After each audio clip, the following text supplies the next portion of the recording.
दीपक के साथ करेंगे बड़ी खबर नोएडा से। एल्विश सर्पलो केस में एक बड़ा अपडेट सामने आया है।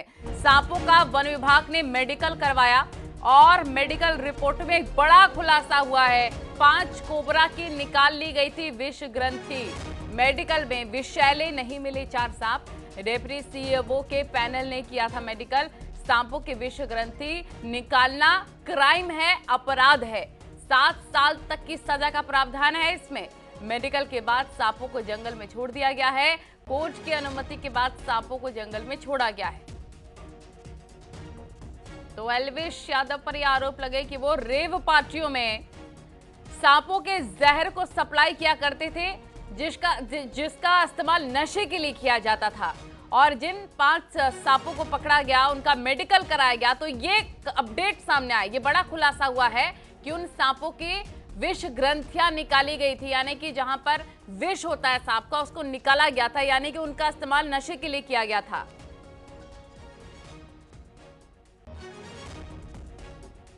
ये बड़ी खबर इस वक्त हम आपको बता रहे हैं। जो मेडिकल रिपोर्ट है अब वो सामने आ चुकी है, इसमें बड़ा खुलासा हुआ है। हालांकि परीक्षण के बाद इन सांपों को जंगल में छोड़ दिया गया है कोर्ट की अनुमति के बाद। हिमांशु हमारे सहयोगी तमाम जानकारी के साथ फोन लाइन पर जुड़ गए। हिमांशु, क्या अपडेट बताया जा रहा है कि मेडिकल रिपोर्ट सामने आ चुकी है और कई बड़े खुलासे हुए इसमें? जाहिर तौर पे देखिए, आपको बता दें कि इसमें पूरी रिपोर्ट आ गई है। रिपोर्ट में ये तथ्य सामने आए हैं कि जो 9 सांप पकड़े गए थे उसमें से 5 सांप जो है उनकी जो विष ग्रंथि थी वो निकाल दिया गया, जिसका लगातार स्नेक वेनम की बात हो रही थी और उसी स्नेक वेनम को उनकी उस ग्रंथि से निकाला जाता था। लिहाजा 5 सांप ऐसे थे जो जिनके ये ग्रंथि निकली हुई थी और इसके अलावा 4 सांप जो है वो विषैले नहीं थे। लिहाजा इस पूरे प्रकरण में जो है अब मुश्किलें बढ़ती दिखाई दे रही है और ये नॉन बेलेबल है। देखिए, बहुत गंभीर श्रेणी में ये अपराध आता है विष ग्रंथि निकालने का। लिहाजा अब जो है इस चुनौती भी है और आगे आने वाली मुश्किलें भी बढ़ सकती हैं एल्विश के लिए, जिस तरीके से लगातार उनके कनेक्शन की बात हो रही है। फिलहाल सांपों को जो है वो न्यायालय की अनुमति के बाद जंगल में छोड़ दिया गया है, लेकिन देखिए एल्विश को भी नोटिस इशू कर दिया गया, पूछताछ के लिए बुलाया गया है और अब देखना होगा कि पुलिस जो है किन किन तथ्यों को खंगालेगी और क्या क्या पूछताछ करेगी। जी ठीक है, बहुत शुक्रिया आपका तमाम जानकारी अपडेट्स पहुंचाने के लिए।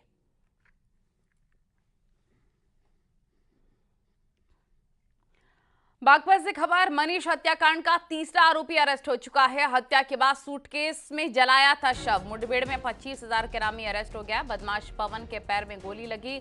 मामले के 2 आरोपी पहले ही गिरफ्तार। बागपत पुलिस ने लड़की की हत्या के बाद उसे जलाने वाले आरोपी को अरेस्ट कर लिया है।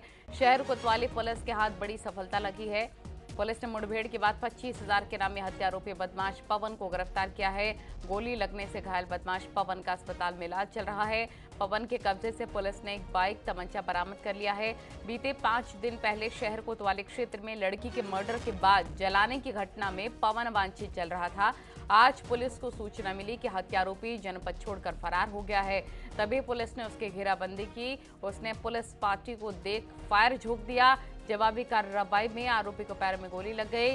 दरअसल आपको बता दें कि नोएडा की रहने वाली मनीषा की बागपत के सिसाना गांव में हत्या के बाद शव को जला दिया गया था।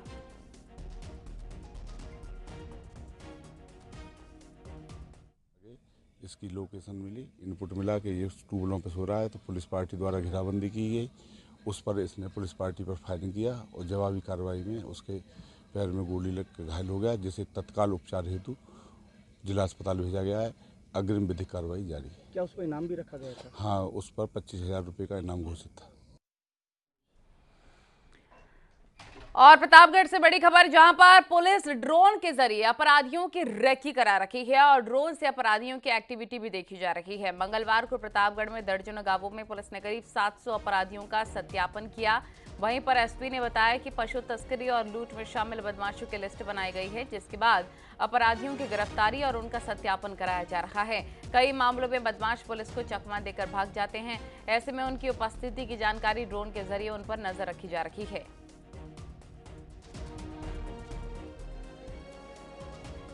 देखिए, जघन्य अपराधों में जैसे कि लूट और गोवध अधिनियम में, पशु तस्करी में जो अपराधी हैं उन हर अपराधी की लिस्ट बनाई गई है, उनके डोजियर भरने की कार्रवाई की जा रही है, जिसमें कि फिजिकल उनका सत्यापन किया जाता है, जानकारियां जुटाई जाती है। इसी क्रम में जनपद भर के सभी राजपत्रित अधिकारियों के द्वारा और सभी थाना प्रभारी, सभी चौकी इंचार्ज, हर किसी को अपराधियों का आवंटन किया गया है, उनके द्वारा इनका सत्यापन किया जा रहा है। जो वांछित अपराधी है उनके खिलाफ दबिश दी जा रही है, उनकी जो जानकारी मिलती है उनकी गिरफ्तारी की जा रही है। और इस बीच बड़ी खबर आपको नोएडा से बता दें, प्रदूषण फैलाने पर एक्शन हुआ है। कंक्रीट प्लांट, 3 डंपर और जेसीबी को सीज कर दिया गया है। खनन विभाग और पुलिस की संयुक्त कार्रवाई से माना जा रहा है। वन एवं पर्यावरण राज्य मंत्री की बैठक में शिकायत हुई थी। सेक्टर 128 में रेडी मिक्स कंक्रीट प्लांट चल रहा था। सेक्टर 94 में मिट्टी का खनन किया जा रहा था। मंत्री की नाराजगी के बाद विभाग की बड़ी कार्रवाई।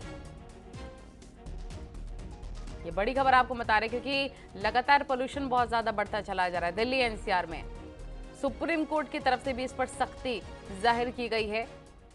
कंस्ट्रक्शन वर्क, पोल्यूशन फैलाने वाली गाड़ियां, इन पर रोक है। बावजूद इसके धड़ल्ले से कई जगह काम चल रहा है और यही वजह है कि नोएडा में प्रदूषण फैलाने पर एक्शन हुआ है। कंक्रीट प्लांट, 3 डंपर और जेसीबी सीज कर लिए गए हैं जो कि काम में लगे हुए थे। खनन विभाग और पुलिस की बड़ी कार्रवाई है। वन एवं पर्यावरण राज्य मंत्री की मीटिंग में इसकी शिकायत हुई। Sector 128 ready mix concrete plant चल रहा था। सेक्टर 94 में मिट्टी का खनन किया जा रहा था। इन्हीं सब चीज़ों से पोल्यूशन फैलता हुआ नजर आता है और ऐसी चीज़ें पोल्यूशन को बढ़ावा देती हैं और इसीलिए बड़ी कार्रवाई यहां पर की गई है मंत्री की नाराजगी के बाद। नोएडा से बड़ी खबर आपको बता रहे हैं, पोल्यूशन फैलाने पर एक्शन हुआ है। 3 डंपर, कंक्रीट प्लांट, जेसीबी जो कि कंस्ट्रक्शन में लगे हुए थे उन्हें सीज कर लिया गया है। खनन विभाग और पुलिस की ये संयुक्त कार्रवाई। हिमांशु हमारे सहयोगी तमाम जानकारी के साथ फोन लाइन पर जुड़ गए। हिमांशु, क्या जानकारी? देखिए, आपको बता दें कि कल पर्यावरण मंत्री डॉक्टर अरुण यहाँ पर मौजूद थे और इस दौरान समीक्षा बैठक कर रहे थे और बैठक में कई तरीके की शिकायतें सामने आई थी, जिसके बाद उन्होंने नाराजगी भी व्यक्त की और फटकार भी लगाई और तत्काल कार्रवाई की बात कही थी। जिसके बाद Uttar Pradesh pollution control board, खनन विभाग और पुलिस ने संयुक्त कार्रवाई की है और कंक्रीट प्लांट था जो चलाया जा रहा था लगातार, स्टोन क्रशर प्लांट, उससे प्रदूषण बढ़ रहा था, लोगों को तकलीफ हो रही थी, जो सोसाइटी के वासी उनको दिक्कतें हो रही थी, लगातार शिकायतें भी की जा रही थी और देर रात वो चलता था। लिहाजा टीम जो है कल जाकर उसने सील किया है। इसके अलावा खनन का काम भी लगातार चल रहा है क्योंकि ग्रेडेड रिस्पॉन्स एक्शन प्लान की 4th स्टेज लागू है, जिसमें पूरी तरीके से प्रतिबंध है खनन के काम पर। फिर भी काम चोरी चुपके किया जा रहा था, तो कल खनन की टीम ने भी कार्रवाई की है और ये हिमांशु साफ तौर पर कार्रवाई दूसरों के लिए भी मैसेज है कि पोल्यूशन फैलाने पर अगर कोई भी इस तरह का कार्य करता है तो एक्शन होगा। जी बिल्कुल, देखिए लगातार कार्रवाई की जा रही है और कार्रवाई के क्रम में अगर बात करें तो रोजाना जो कंस्ट्रक्शन काम कर रहे हैं क्योंकि क्रैप 4 लागू है, उनके खिलाफ कार्रवाई की जा रही है। पराली जो जला रहे हैं उनके खिलाफ कार्रवाई की जा रही है। तो तमाम तरीके की कार्रवाई, ट्रैफिक विभाग अपनी कार्रवाई कर रहा है, आरटीओ विभाग अपनी कार्रवाई कर रहा है, कार्रवाई जरूर की जा रही है और ये साफ मैसेज है कि जो भी नियमों का उल्लंघन करेगा उनको बख्शा नहीं जाएगा। क्योंकि सुप्रीम कोर्ट ने भी स्पष्ट कर दिया कि अगर वो बुलडोजर चलाने पर आ गए तो 15 दिन तक रुकेंगे नहीं। बहुत शुक्रिया आपका तमाम जानकारी साझा करने के लिए हिमांशु।